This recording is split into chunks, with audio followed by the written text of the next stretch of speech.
are a person of influence. At some level, everyone is. But you, as a church planting catalyst, you are privileged to have a kingdom call, and with that comes major influence. I want to guide you today and help you understand what a powerful privilege that really is. I want you to consider the methodologies related to influence and how you can best wield those for greater kingdom impact. So let's start with the object and the forms of influence. In most cases, we leverage influence for ourselves or directly for kingdom purposes. It's human nature. But as a church planting catalyst, I want you to consider how you might leverage your influence more directly for the benefit of another, specifically for your church planter.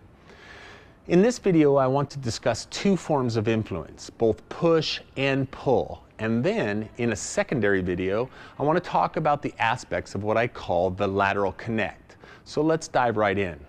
Push influence is what we do every day.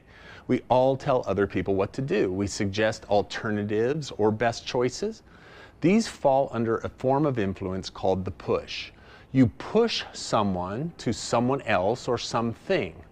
As a church planting catalyst, you do this all the time with potential partners. You might say, "Pastor, you need to get involved with our planter in St. Louis. You would really like the guy and he's doing a great job." That's the push. You just push the pastor to the planter. Very simple, right?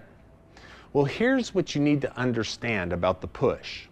It's driven by relationship. Trusted relationships are the vehicle for the push.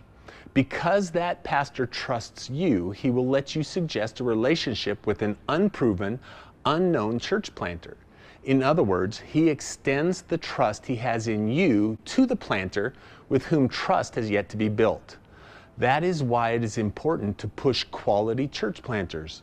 Pushing to a less than quality church planter can undermine the trust that the pastor has in you, and the ability to push to another may be lost in the future.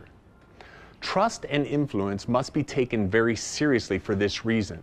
The success or failure of influence is dependent on your ability to leverage it for quality church planting. Here's the things to know about the push. It's direct, it's personal, it's fueled by trust, it's immediate. It makes the ask, but it is limited in scope. What I mean by limited in scope is that you can only push the number of people that you have trusted relationships with. That leads us to the pull. The scope of the pull is unlimited, and here's what I mean. Consider this question. What causes an online video to go viral and have 1 million hits in a few days? You know, the person who shot the video doesn't have 1 million friends. He could not have pushed the video to 1 million people without the relationships to do so. So how did he get 1 million hits? It's because of pull. Some would call it buzz. If you can leverage your influence in a pull around your church planter to increase the scope of his success. Pull is not limited to the number of people that you know. It's viral, it's alive, it extends influence way beyond your personal abilities. Pull is indirect, fueled by awareness, information, quality. It is unlimited in scope and avoids the ask. It starts slow, but it accelerates over time. So how do you create pull?